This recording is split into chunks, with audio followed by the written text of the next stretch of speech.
Ladies and gentlemen, our 8th contestant, Colette Butler, The Power of Life in a Smile.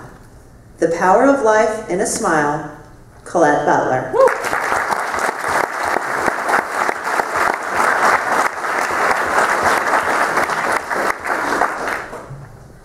I almost gave up, but a power that I can't explain fell from heaven like a shower down, and I smiled. Contest master, can you smile for me, please? Can you smile for me?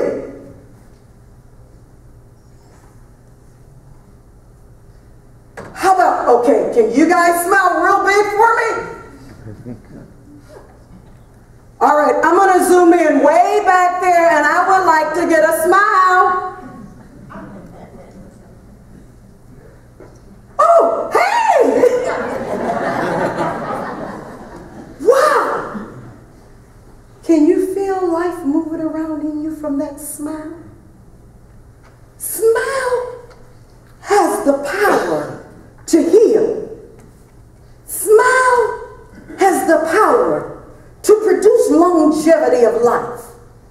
Smile has the power to turn a negative situation into a positive one.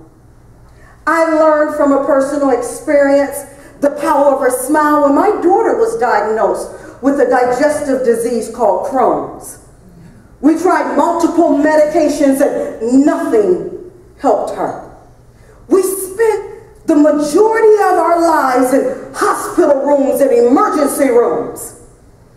One day when my daughter was sleeping, I woke up at 3 o'clock in the morning and I decided to walk into her room to check on her. It became a habitual habit for me to check on her because she was so close to death.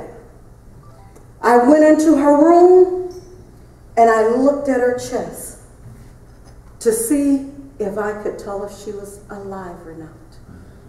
I couldn't tell, so I tiptoed a little bit closer to her.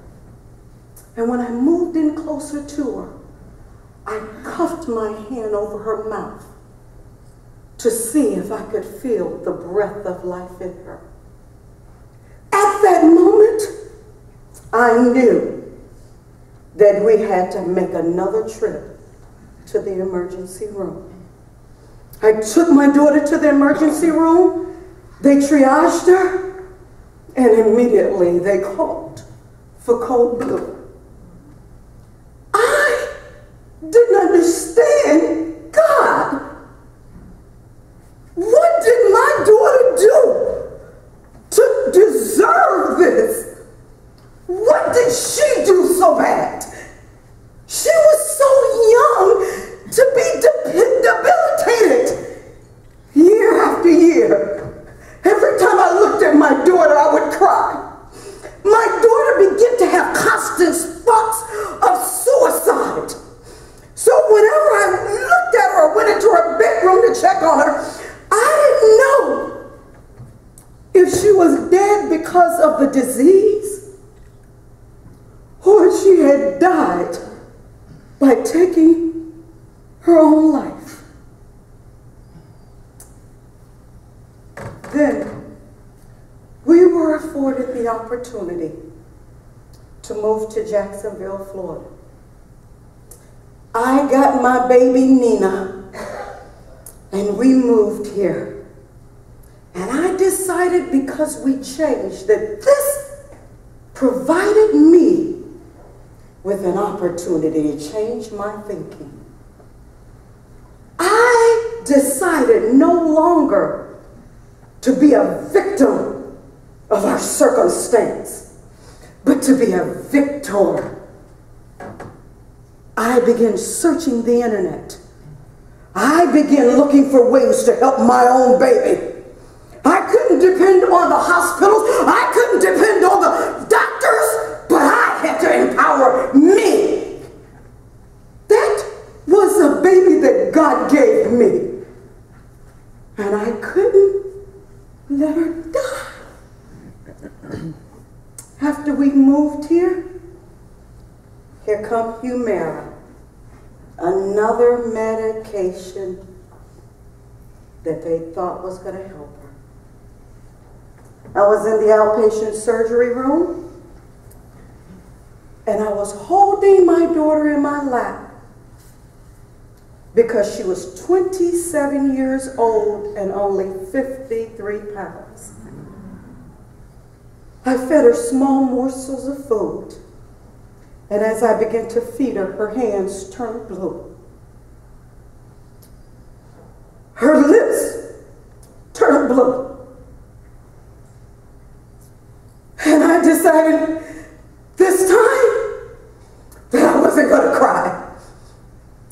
I looked down at my baby and I smiled. And I said, Nina, you shall not die, but you shall live and declare the works of the Lord. My baby in her weakened state looked up at me. And for the first time in 8 years, she smiled.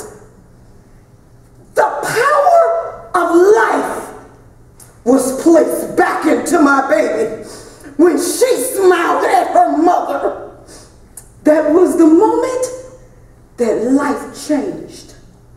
No matter where you may be today, a death may be injected into your life, in your marriage. Your hopes may be dwindling. But I'm here today to tell you that if you smile, you can inject life back into your situation.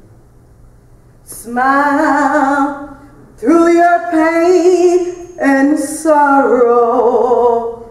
Smile and maybe